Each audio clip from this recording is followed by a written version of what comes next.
Over the next few weeks, so many of us will be headed out for mountain hunts in the West, in Alaska, Canada, and beyond.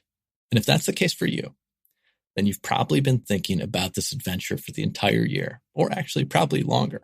In your mind's eye, you can see how this hunt will play out. And on social media, you can see exactly what mountain hunting is supposed to look like.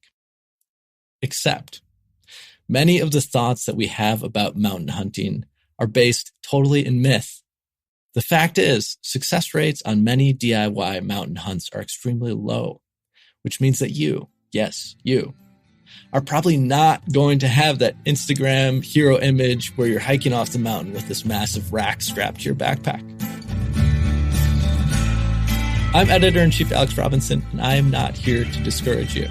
But on this week's podcast, I'm talking to our staff writer, Tyler Freel, who's an experienced Alaskan sheep hunter. He's going to provide a bit of a reality check on your mountain hunting dreams and ideas. Heed his advice, and maybe, just maybe, you'll have a little more luck on your big mountain hunting adventure.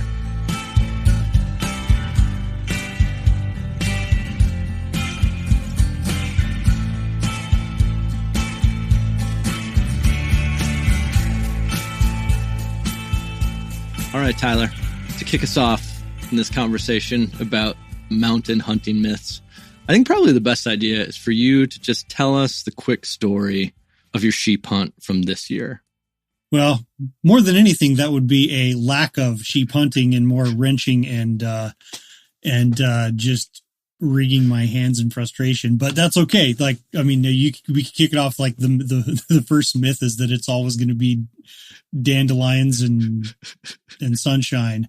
Yeah. This year was kind of rough, man. The weather is what it is. We've had kind of a pretty wet year overall, but I mean, that's typical August, but several different layers of our plans have fallen through, and we living in Alaska and being able to do this every year, I've learned to be somewhat flexible. And, you start out with your ideal plan, and a lot of times that's what you go with, but we kind of pivot to a backup plan, and just stuff wasn't working out real well for our first 2 or 3 layers of plans this summer. So we decided to, my hunt partner Frank and I decided to take 4-wheelers into a spot where we start. We ride, it's a pretty horrendous trail and a bunch of creek crossings and stuff to get in to where we start hiking. And then we hike for a couple days before we are really in the area where we can hunt. But because it's difficult to get to, the sheep hunting usually has always been, really good for us in there. And so that was our plan. And I had done some preseason like prep work to my 4-wheeler. I ended up replacing the rear axles, and we took off. And after several hours, we were quite a ways back in. We still had 2 more big river, creek river channels to cross. And I noticed that my four-wheel drive quit working, which is not great. Not great. And my display wasn't showing. It's got a Polaris, which I really like that machine, but my display wasn't showing my gear position. And I'm not a total wrench head. Just for reference here, it's not like you're driving down a nice gravel 2-track 4-wheeler trail. I think that's kind of important to explain to people. Your winch is your friend. Yeah. Where we're going, it's horrible. And so that's all on a sliding scale. This is not just a cruising, even in 4-wheel drive, just a cruising 4-wheeler trail. It's bad. So I noticed that that's not working, and we're miles and miles and miles from the truck. So I couldn't figure. I figured a wire got yanked, broke, and that ended up being what happened. Is a plug fortunately didn't break it, but it got yanked out, and I figured that out the next day or a couple days later. But we just decided, well, we're close enough. We got to just keep seeing if we can forge ahead. I've got a winch and we got 2 machines. So crossed one, the second to last river, crossed that one. And it was a little higher than normal, but in the past, but it was okay. And then come to the last one, and it's evening and tired. And I got in a hurry and got frustrated, which was my mistake. Instead of just taking my time to go actually physically walk out there in hip boots and check it to make sure. But it was running clear, and it didn't look bad. So I was frustrated or just tired. So Frank's like, you want me to go to first? I'm like, no, I'm two-wheel drive. If I can make it, you can make it. And, I got almost all the way across and it started getting very deep, very fast. And, I started floating down. It's real stiff current, started washing me downstream. And then I must have left off the throttle or something. And my machine just bloop, bloop, bloop, died. And so my brain is going very fast at this point. And I'm floating, bouncing downstream in a very swift current. And, so, my thoughts oh shit, my machine just swamped. How did it swamp? Cause the water wasn't up over the gas tank yet.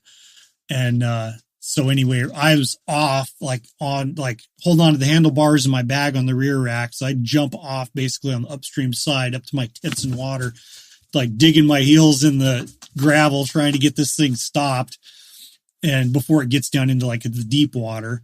And, I finally got it stopped on the gravel and managed to grab my winch and run out in I'm wearing hip boots and they're full of water. So they weigh about 50 pounds a piece and walk up, I use my battery to winch my machine out. Long story short, I ended up it just backed up my exhaust and it didn't actually go in my air intake. So I was able to get my machine going again. And it was an exercise. We finally figured out, ended up hooking our winches together with a piece of rope and he helped drag my machine because he had to cross upstream, kind of angling upstream on the way back. Anyway, we limped back out and I tore it and ended up having to do a bunch more repairs. And I told you at the time, I was like, man, I don't know what's going to happen because my machine just ended up having to redo some wheel bearings. And I was getting sad messages from you and just pictures of different random four-wheeler parts all torn apart in the bottom on the floor of your garage. I was like, ooh,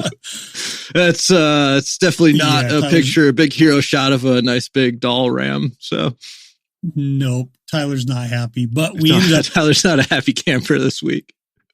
No. And then going into, and I guess before I get into that, it was mad because when listening to your, I don't know, sometimes the universe is trying to tell you something or you got to listen to your instincts, however you want to put it. When I noticed my 4-wheel drive was not was out and I didn't know why, I was my gut's you should turn around. And then when I'm up to my armpits in the water, freezing, I'm you really should have turned around. I was so mad. And I was just for 20 minutes or so, I was just dejected. I was man, we're going to be stuck here for days waiting because I didn't bring any extra oil you swamp, you got to drain all the oil, sometimes multiple times to get the thing going again. Anyway, I was just dejected. And then we got back and went to our, I think it was plan D or E. We went in for a few days to a spot that we have done good in before and, managed to find a couple rams, and we spent all afternoon, 400 yards from them and, they just weren't old enough. Yeah.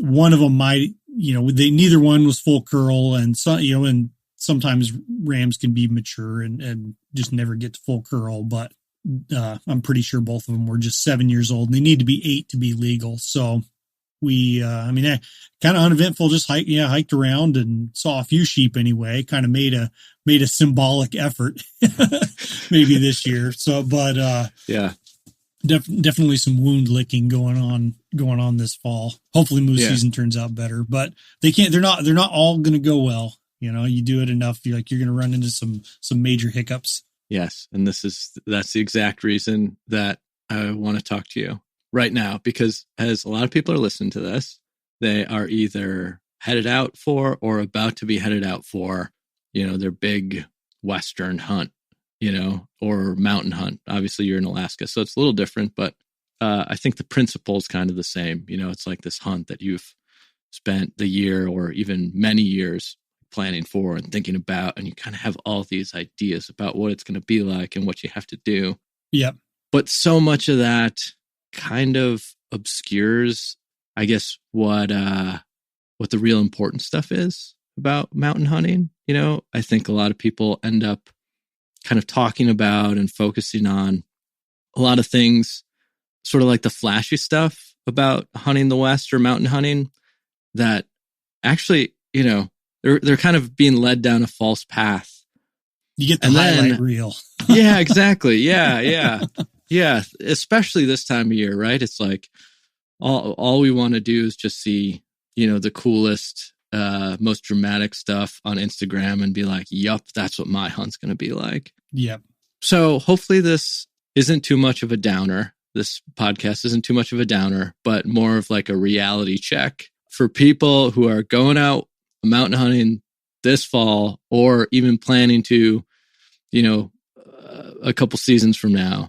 Just listen to Tyler's words, not to like bring you down or try to take the fun out of it, but just hopefully to help you avoid some mistakes that he's made, I've made, we've seen lots of people make over the years, and probably will do again. But just a little bit of levity to the conversation might help. So, Tyler, you've been mountain hunting, basically your entire adult life.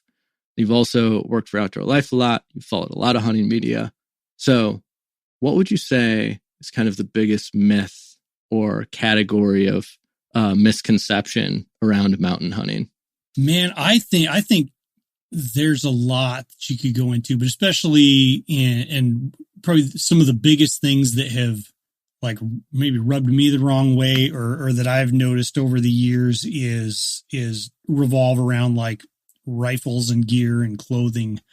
Yeah. For mountain hunting. And this should be actually like be encouraging to people in a way, because, you'll see, just to kind of take them one at a time, like I just say, you don't need like the newest and most expensive and lightest weight rifle to be successful mountain hunting. There are some, we get to cover a lot of them and shoot a lot of these guns. And there are some really nice rifles, and I like carrying a lighter rifle. Yeah, is a lot nicer than carrying a heavier one. But what anyone that's approaching this stuff needs to think about is, and the vast majority of us are like limited by financial constraints. Yes.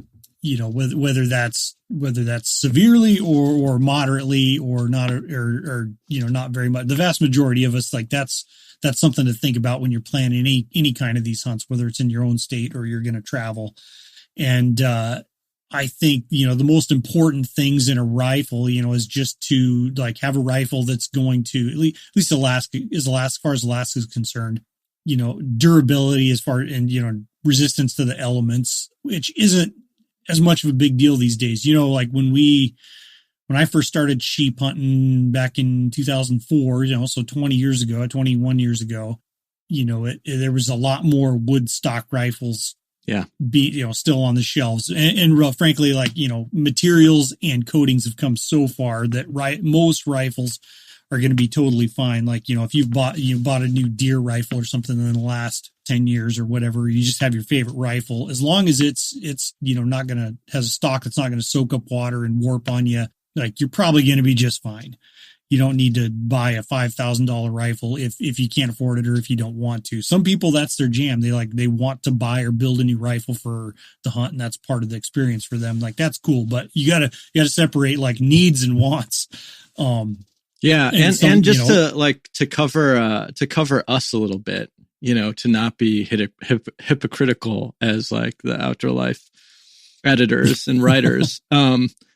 We cover new rifles because, the media, like the outdoor media, news media, the job is to cover stuff that's new, right? Like things that are being introduced should be reviewed, shot for accuracy to give a good assessment of how the new stuff does. I think folks sometimes see that and are like, oh, Outdoor Life is just trying to like force us into buying like a new rifle every year. That's not what we're trying to do. That's not what we're saying. Like, you don't have to buy any of the rifles that we're covering to be successful. We just want you to know what's out there and have a good understanding of how it performs in the field. And if that looks cool to you and you want to, if you want to shoot that rifle or hunt with that rifle, great.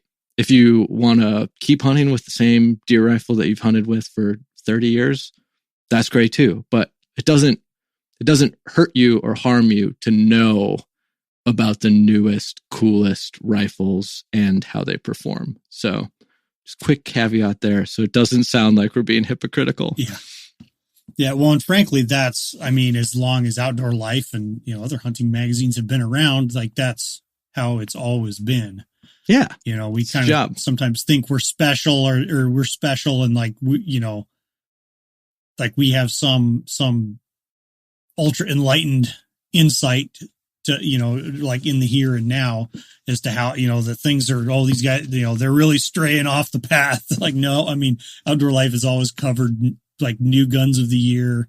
And frankly, like we do more, like we're able to cover more now than we ever could in the past, just logistically and, and digitally we can. And I admit it's nice to be able to shoot and try all these different rifles and whatnot. But, I mean, in the last 10, I don't know, you can't count years, gets a little blurry for me, but within the last 10 years, I think I've killed 2 sheep with a Winchester XPR, which is like a $500 gun, and it's important to me to give coverage to like a full range of priced guns. Like I have certainly come to appreciate the finer things a little bit more, but like I'm not afraid, and I still really like seeing like high value for the price guns that are really affordable, and so that's not something you really need to sweat.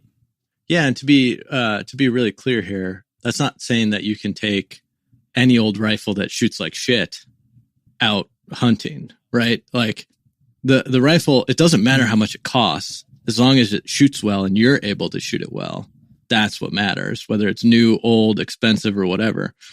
One other way to ask this, I guess, is, has there ever been a case where you shot a sheep with a expensive, fancy rifle that you wouldn't have been able to kill with your old XPR? No. In fact, well, so this sheep that's kind of over my shoulder here, that one, and this is kind of like, is a good segue into the other part of the rifle thing, which is like, you don't need 1,000-yard rifle, or like so many people get fixated on having a long range rig for mountain hunting because you got to shoot long distances. And it's just, for the most part, like, it's just not something that like any normal hunter should even be really concerned with. So this ram over my shoulder, I killed him with a custom built Remington 700 sheep rifle that I had. It was like my first custom rifle. And, before I went there, I was just going to double check it. And I spent several range trips, like really like sweating and scrutinizing, like making sure I was dialed in, out to 600 yards or so. And I shot the thing at 100 yards or like 90 yards. And then, when the Weatherby, the backcountry TI first came out, I got a hold of one of those, and, 6.5 RPM, super screaming fast, 6.5, and like, yep, this same type of thing. Like, it's being realistic, but out to 500-600 yards, like laser beam, and a lot of effort to just practice and shoot this thing a lot. And then my buddy was up first on this group of rams we got. He ended up shooting his at 50 yards, and I shot mine at like 100 yards. So, and ironically, the longest shot I've ever shot and killed a sheep was 465 yards with that Winchester XPR. Yeah. I had, I was on an elk hunt, and the guy who was guiding me for this hunt was telling me, just as hunting guides will do, kind of telling me tales of woe, with different clients that he's had through the years who, have kind of had good opportunities at, either big mule deer or big bulls and couldn't execute. And, a couple of the stories that like hurt him the most were the ones where the bull was at like 50 yards and the client had to shoot offhand, but they had they had, because there was nowhere to get prone. There was no time to like set up shooting sticks. It was like the bull just was right there, and the like 50 yards away, like bow range. And the client just had to like put the gun up and shoot. And couldn't do it. And I think he told 3 of those stories. And in all 3 stories, the hunter, the client, had like a super ultra long range setup, like really, really heavy, like kitted out with like all the bipods and the, super powerful scope and all that stuff. And they had not done any offhand shooting with their setup and were not able to. So in one case, and just probably mentally not prepared either for acting quickly. Yeah, not mentally prepared, not expecting that, even though, that's how a lot of these, opportunities come. Is like maybe you're not really expecting it, or, the animal kind of comes out in a different spot as you're stalking in, and all of a sudden he's right there, and you either shoot and get him or you don't, but you don't have time to like mess around and, set everything up for this like perfectly stable shot. And I think for the average hunter, it's not worth sacrificing like a efficient, comfortable, familiar setup where you can just throw the gun up and shoot accurately for some idea of like 1,000-yard shot. So if you're like a deer hunter in the Midwest or Northeast who's headed out west and you think that you've got to like get some super heavy, ultra long range thing, you're probably actually better well served with the rifle that you shoot really well and have hunted with your whole life and feel very comfortable just throwing it up on your knee or shooting offhand and, can actually make those shots. So just something else to think about there.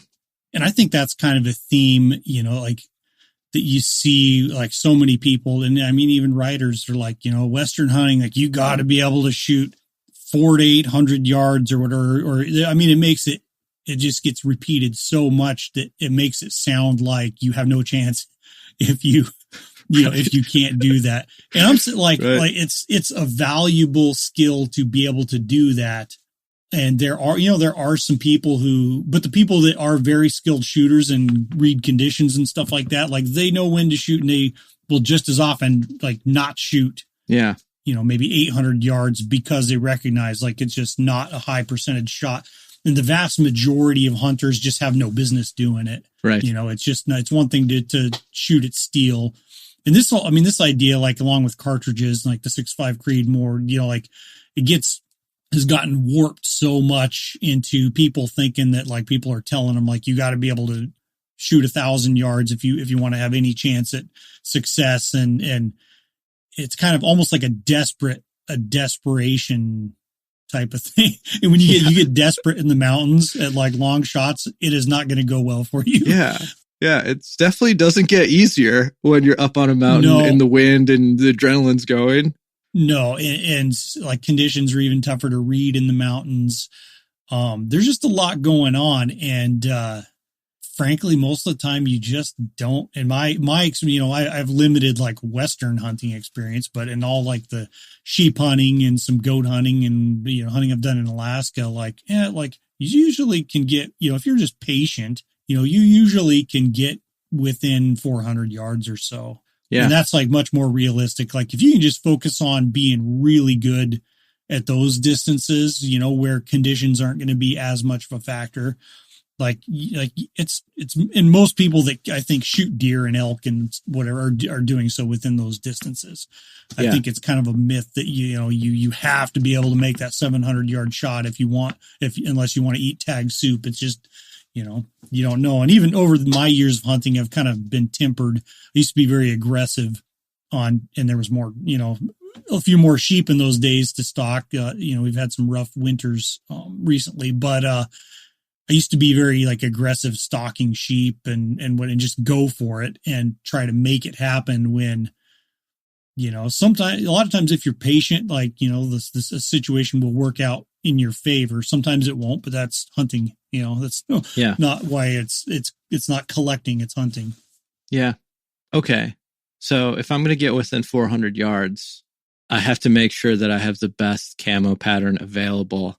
And it has to all be matching from head to toe, right? Yes. If you want to look like what do they call them? Chads on Nantucket that like are all vineyard vines. That's what I think of when I like see the old matching camo. I'm kind of cynical, like, but that's always just like made me laugh. And I've been, there's maybe a few pictures of me floating around in matching camo, but I try to keep it to a minimum. Frankly, none of that really matters at all, especially if you're rifle hunting. I think camouflage can give you some advantage or help you out bow hunting. But even then, like, man, mix something up. Yeah. but yeah, it's, And well, frankly, the aspect really that's just kind of just joking around. But the aspect that's really meaningful is like, you don't have to go shell out for a matching set of whatever the highest tech camo or whatever brand of gear you see people on Instagram using, because a lot of them got it for free. Right. That's something that's like, and we as media, like, we get, whatever you want to call it, a perk or whatever, like, we get a lot of gear sent to us to use and test, and it's really nice. But I don't want to, like, I never want people to get confused to think that you you have to have that. Sometimes I would just rather go with like something simple that I don't have to like constantly be trying different stuff. That's kind of part of the job. And sometimes it would just be simpler just to use, whatever old trusty. And I kind of do too with a lot of gear. But, you can, if you look around, there's so many good, like, high quality mountain hunting suitable clothes from both like hunting brands and non-hunting brands that, you can get. It's a good place to save money, and you can get good stuff at a fraction of the cost if that's kind of an area of your budget that you got to watch. Yeah. So if you're going to save, let's say you're saving money on the rifle, because you already have a rifle you really like, and you shoot it well. You're going to save money on camo / gear, clothing, because you're already a hunter and you've got basically the stuff you need. Where would you recommend putting some money? Like, what gear is worth actually investing in to make sure that you do have kind of the premium thing? I think the biggest things, I don't know, I would waffle a little bit maybe, but boots, like, you want good boots that are going to hold up to a lot, like, at least, sheep, goat hunting, or, maybe real high country mule deer, like a lot of rock and stuff. A lot of mountain hunting in the lower 48 is not quite as aggressive on boots. So you might not need like the full mountaineering boots, but just a good high quality pair of boots that fit you well and aren't going to just destroy your feet, and that will hold up to whatever you're using them for. That's huge, because, man, you ruin your feet on the first day of a hunt. Like, it's not nice. On an elk hunt, actually, a few years ago, was the one elk hunt I've gone on as an adult. I flew to New Mexico and my bag got lost, and I brought my I think they're Kenetrex, just boots that I had worn sheep hunting before and had broke in. They were in my bag, of course. And so I show up and I was like, well, I guess I'm hunting in my tennis shoes tomorrow. And someone had a pair like of my size, brand new, like Hanwag boots. And since I've grown to like really like those boots since I broke them in, but I wore them the first morning. Dude, I had blisters the size of like silver dollars on my heels. I could hardly walk, man. I couldn't walk. It was so painful. By the end of the morning, I was like, I got it. Yeah. So I ended up getting my regular boots that day and Luco tape the shit out of my feet, and I was okay. Yeah. But like, man, it's that thing is real. But boots, a really good backpack. Yeah. For the most part, we're talking about backpack hunting, and even if you're kind of day hunting out of the truck, you want a pack that's capable of comfortably carrying a lot of weight, packing meat out. Sheep hunting, a lot of times we'll be packing 50 to 60 pounds going in. And, if we're smart and split up the loads, like you might have 60 to 80 pound loads coming out if you kill one, or if you just are dumb, like I have been in the past, and you just load up a whole sheep in camp, or some guys probably do a mule deer in camp or something like that. It starts getting real heavy, and you want a dependable backpack's not something you want failing you. So you want a good backpack that's durable and will fit you real well. So, there's more of them than I have tried, like have come around. It used to just be like a handful of good backpacks, like I've really like the Kifaru backpacks. I've used those for years and years. Stone Glacier makes nice packs too. They don't seem to fit me quite as well as the Kifaru ones. So, I mean, I've just stuck with the Kifaru, but, Exo, there's some companies that make good backpacks. So if you can try them, just try to buy the best one you can. And then, I mean, after that, optics really, probably good binos. And if it's applicable, a good spot and scope for sheep hunting or goat hunting, or, maybe for mule deer hunting or something, you probably want a good spotting scope. But the glassing strategy kind of depends on what you're hunting too. Right. Yeah. But regardless, no matter which combination of optics you use, you're going to be spending a lot of time glassing, or at least you should be. The now don't let that stop you. Yeah. Because don't let it stop you, because I started out I just started out with what I could afford when I was 18, sheep hunting, like literally like spent all my extra money all summer on different gear. And I mean, like a $200 pair of loophole binos I could afford because they were waterproof, and like a $300 spotting scope, and I made it work. But like, when you can like buy the nicest optics you can afford. Yeah. Makes totally. It a lot easier on you, and does really like make you more effective and efficient having good optics. Yeah. And a easy trick might be, if you can't go and throw down for more expensive optics and you just kind of have to use what you have, just do whatever you can to try to get those binoculars to be as stable as possible. Even just like a little cheap tripod or something will help you stay behind them longer, because that's kind of the downside, right, of cheaper optics. Like, they tend to give people headaches, and then they're just harder to look through, and folks don't want to stay in them as long, and then you end up kind of just not seeing what you could see. But if you're able to keep that optic, no matter what it is, if you're able to keep it stable, all things being equal, you will stay behind it a little bit longer. It'll just be a little less strain on you to try to, hold it steady and not get all dizzy and all that kind of stuff. So there's little tricks you can do. You don't have to spend your half your year's income on optics if you don't want to. Yeah. No, but so I mean, those are the big ones. Like, there's always like other little side areas you can upgrade gear, but it depends on what you have, what budget you're working with, and what you want to do with it. We'll be right back after the break. No matter the hunter, distance, or animal, the Terminal Ascent story always ends the same. Up close, at extreme range, and everywhere in between. Built to shoot flatter, more accurately, and with better expansion and weight retention than any bullet ever created. Consistently Terminal.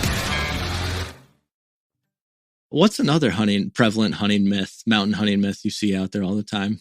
I think one of the biggest ones is fitness.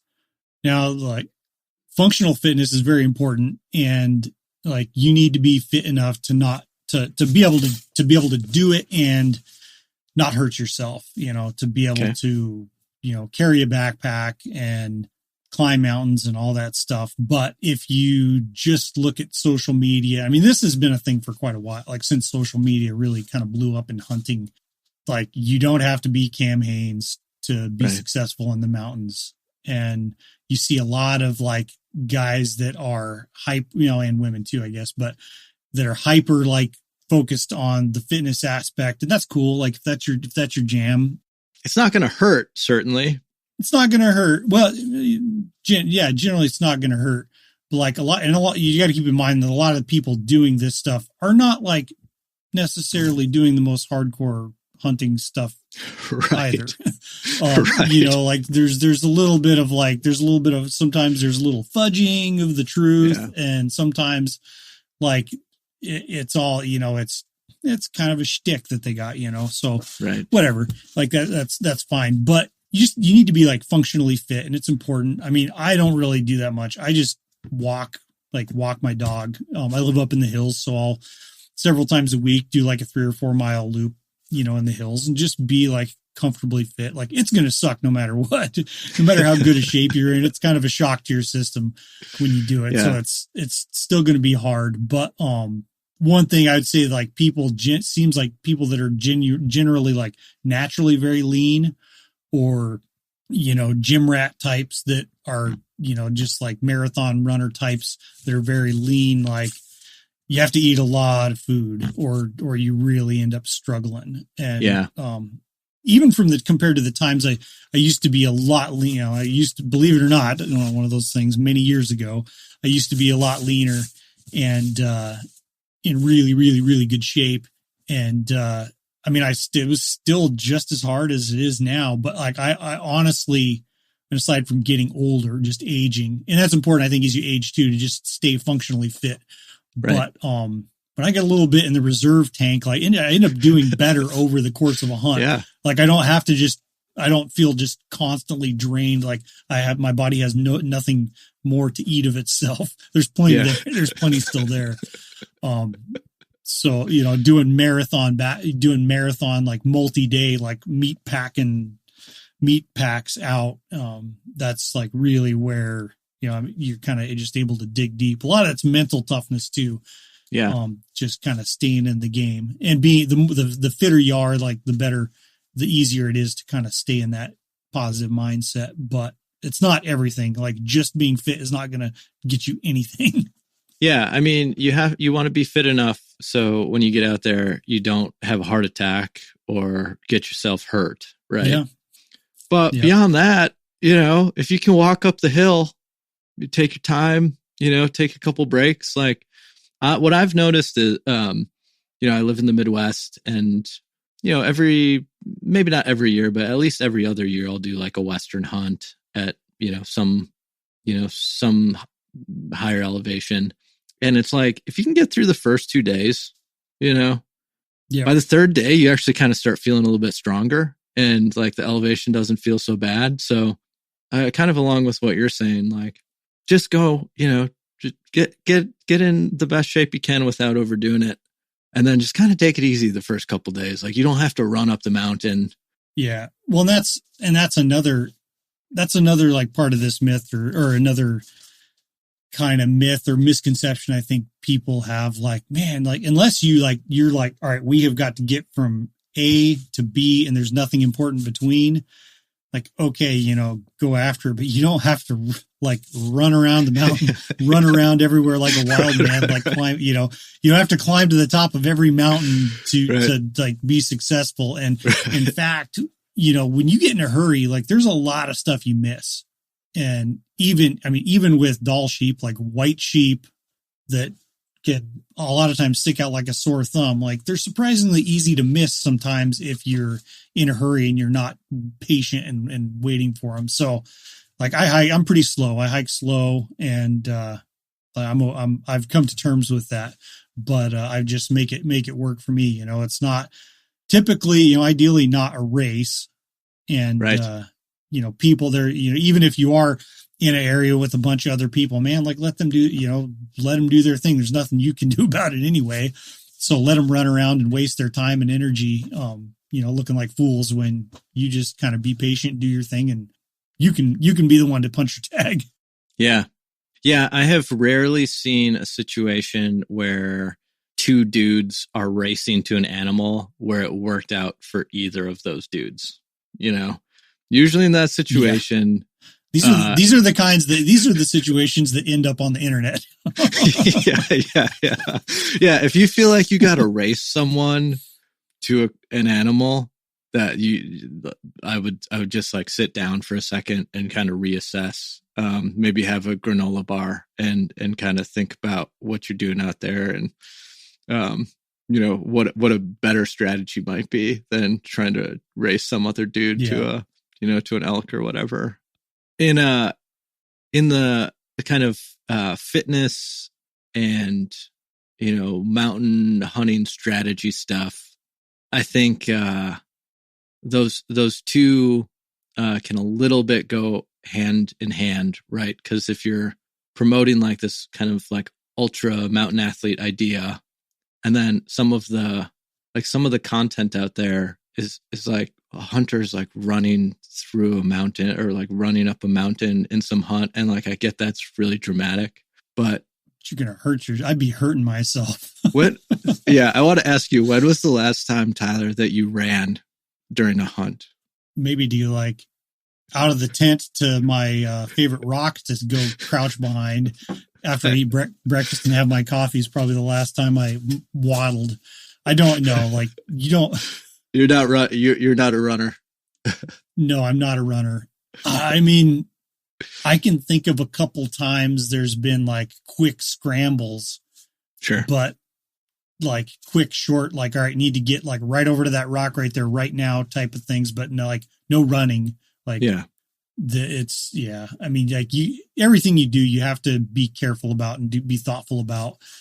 Rarely, like, do you need to just blast all over the place? Or like, you know, this ultra endurance type thing. Like, man, if you're tired, stop, take a break. You know, who cares if it's frequently? Like, it's better to, you know, pace yourself and slow down than to just go nuts. As far as success, I would wager. Like, I don't think you're gaining anything by like just burning energy, blasting around and walking right by stuff. Because a lot of people walk, you know, even in the mountains up here, like a lot of people walk right by animals that are like sitting in plain sight. I've seen it many, many times. And, I'm sure like in the, you know, in forested place, you know, forested mountains, like a lot of the lower 48, you know, like there's a lot more there that you're walking by, and where people or animals are more used to a higher like volume of people around. Like, I think, you know, from what I hear anyway, a lot of the mountains like have lots of like just casual hikers and whatnot. And so like there's a lot tighter or closer, you know, working relationship between where these animals are at and where people are frequently. So like that makes it that much easier to miss stuff that's kind of hiding in plain sight or stuff that you would walk right by because everybody else walks right by them. Yeah. Those animals are usually pretty, you know, if they're surviving, they're pretty crafty at existing kind of unseen, if that makes sense. Yeah. I think there's been a lot of, and not that this philosophy is wrong. Like, it definitely can work. And I apply it myself in a lot of places or a lot of types of hunting that I do, but the general philosophy is you've got to get back farther than anyone else. In some places, I think that actually kind of works counter to like a successful hunt, because in some places there's not really anywhere to get farther than someone else. Like a lot of Western, go farther than you're closer to someone else. Yeah, exactly. Yeah. You walk 5 miles from the road and you're like, well, we got to go 7. Well, if you keep going 7, then now all of a sudden you're 4 from the other side, you know, of the mountain. There's a road over there and those guys only have to walk 4 miles in, you know? Yep. So, there, don't get me wrong. There's a lot of big wilderness out there, and, you know, for folks going out there to do that, great. But, you know, people are with Onyx, you know, digital mapping, everyone can see everything. So many people have 4-wheelers. So many people have dirt bikes, mountain bikes. They've got horses. There's the ultra endurance dudes Tyler already talked about. Like, people are getting back. I don't want to say everywhere, but they're getting back. Possibly get. If there's a spot that you're like, ooh, that looks good, no one's going to go there. I promise you, you go there, you will find signs of humans there. You'll find boot tracks, or, you know, you'll find an old soda can or something. Someone has been back there at some point. So this idea of you're able to go back farther than anyone else, it's a little bit of a fallacy. So if that's true, then I think maybe the smarter strategy is a little bit what Tyler's talking about, is like, all right, well, let's look harder than anyone else, you know, rather than just like blasting through something. Let's be a little more strategic about the place where we are hunting, and, you know, spend more time in areas where we think the animals are going to be. And it's not like they're going to be standing out there, you know, on the mountainside all day, but there might be a 5-minute window where they do. And if you're the most patient hunter, you know, the most diligent one, and you see that buck or bull for that 5 minutes, that might be all you need. So yeah, I think it's a little bit of a myth to be like, all you got to do is go back farther than anyone else and you'll kill the biggest buck or biggest bull on the mountain. That can work, but I think so many more times it just leads to a lot of hiking, and then you still end up seeing other people. Yeah. Well, and if you think about, I mean, one of the most important things that I consider for any of the mountain hunting I've done is just time, like sitting there looking at country and glassing. And that, that's just a given, is like kind of a critical component to being successful in finding animals. So, you already should be like just sitting there and glassing a lot, and I would think that would be even more important in a situation where you got other people around, or you may hike up into, a basin, but the other side of the mountain, there's people going to be hiking up that side or whatever, especially when and I would apply this like area, I have applied this sometimes areas sheep hunting where, there's some other people. This becomes that much more important to just like park your ass and just watch and sit there and glass. I mean, even just as standard practice, if it's an area that like I know no one else is even in or messing with, I like to glass, if I get where I can see a lot of country, glass through like an entire day or an entire like 24 hours to where you get through several of the animals' feeding cycles, or maybe they're getting, maybe they're constantly moving or you got a much better chance of seeing animals that are kind of slipping around unnoticed, kind of maybe avoiding other people or getting pushed from other people. If you just sit, like, it's like when you get, they say when you get lost when you're a kid, just stay in the same spot, you got a better chance of finding seeing, this other stuff that's in movement. Like, you're probably going to see people doing that too, but you're going to notice things that they're not noticing because they're walking, and you can't be looking if you're constantly moving.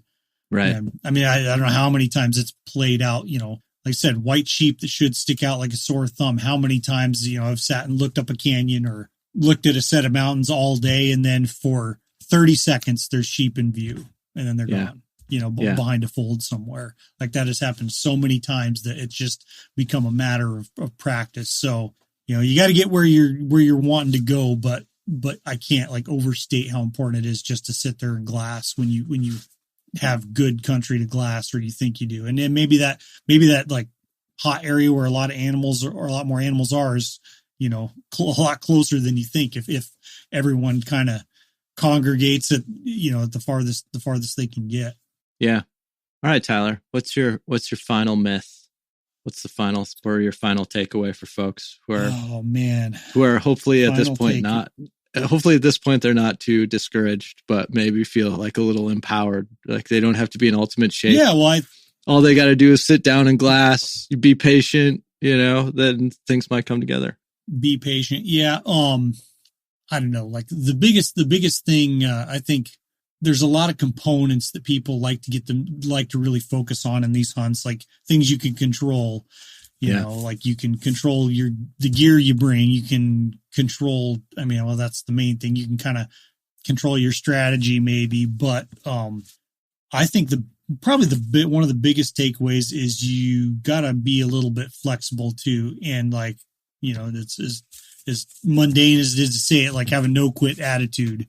Yeah. There's a lot of times when it's not very much fun and it's really discouraging, and, it's tough to just keep going and keep at it. And sometimes you might need to adopt a strategy that you really weren't thinking, when you look forward to these hunts, you really a lot of people, even myself, I'll build, kind of you're daydreaming about it all the time and what you think it's going to go like and look like. And sometimes it doesn't look like that. And it doesn't mean, you got to give up or throw in the towel, but, you just, if you be mentally like flexible and staying positive like that, those are probably the biggest things, and not just not quitting, adapting to roll with the punches. It's like sometimes you might run into some other people in a spot you wanted to go, maybe go try another spot, or just don't kind of sweat some of the small stuff that might, I guess, how am I trying to say this? Don't let detail, like things that don't turn out like you think they should or they will, necessarily like ruin your experience. Cause that's the most important thing is you putting effort in to have the experience. And yeah, it's like a lot of times, like not ideal stuff is going to happen. And you can be really, you know, like I have a hard time not being a little sour about this year, but like, that's just the way it goes sometimes. And there are always like positives to take away from it, even if it's just a sunset picture. Yeah. Well, the positive is that you didn't drown in the river. So that's, you know, there's that. I didn't drown, and I didn't like destroy my machine and have to walk like 10 miles back out, but through a swamp. But, I think one thing from your story, which resonates with me is, you know, after that 4-wheeler incident, you guys got out of there and you just took a day or a couple days or whatever to just kind of reset. And then you did go out hunting again. You know, sometimes you just gotta, even if it's not as extreme as what happened with you, sometimes you just gotta sleep in the morning, you know, or just like take little break, you know, and then, so, you know, kind of middle of the hunt, just relax, rest up, maybe have a nice meal, and then get back after it with like a good positive attitude and like kind of renewed energy.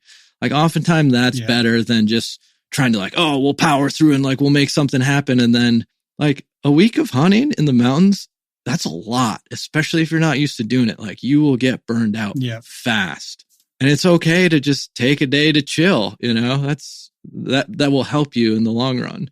Well, I'm glad you mentioned it, because it was like the first, when we actually did get back out, the first night we slept for like 12 hours or like we slept till like 10 o'clock in the morning, like didn't even wake up, just slept like log, you know, all the stress. And it's been like busy time of year, and just, you know, get up when we get up, and got up, like literally like got up, went to, you know, Frank got out of the tent to take a leak first, pulled up his binos.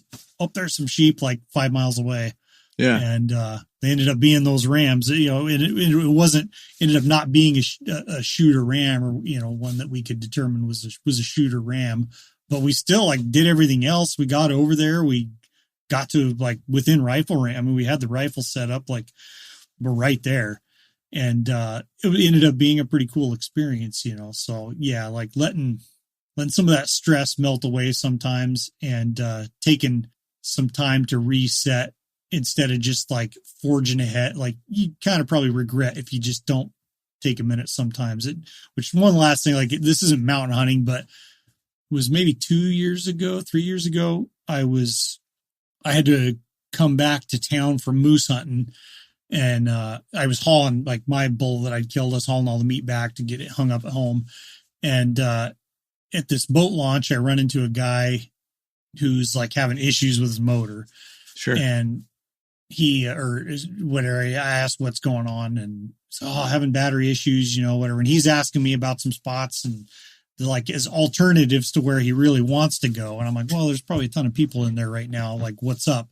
He's like, well, I think this battery's bad. Like I need to having battery voltage issues or something. And I was like, well, honestly, like I would just probably call it and go to, you know, drive, you know, however, it wasn't that, you know, call the evening, like go just get a new battery in the morning in town, and then have a fresh crack at where you want to go. Yeah. Oh, it's just been such a long drive to get here and blah, blah. It's like, well, like you're not going to have like nearly as fun of a hunting experience if you just like sacrifice 24 hours. Like you're going to be on your way to where you want to go, like with a lot more confidence. So I think about that sometimes. It's just like, you know, when you're on the outside of the situation looking in, it's like, come on, just like take a minute, take a breath, and deal with what you got to deal with. And then you can go after it without like having all this stuff in the back of your head. Yeah. Cause for to have success, like it only takes a moment or a couple moments for the thing to work out right. You know? Yep. So sometimes like we have this idea like, okay, we have got 7 days to hunt.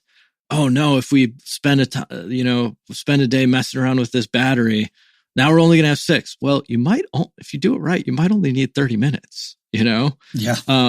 Yep. So it's, you know, sometimes it's better to just get it all right, you know, get it set up and do something the right way.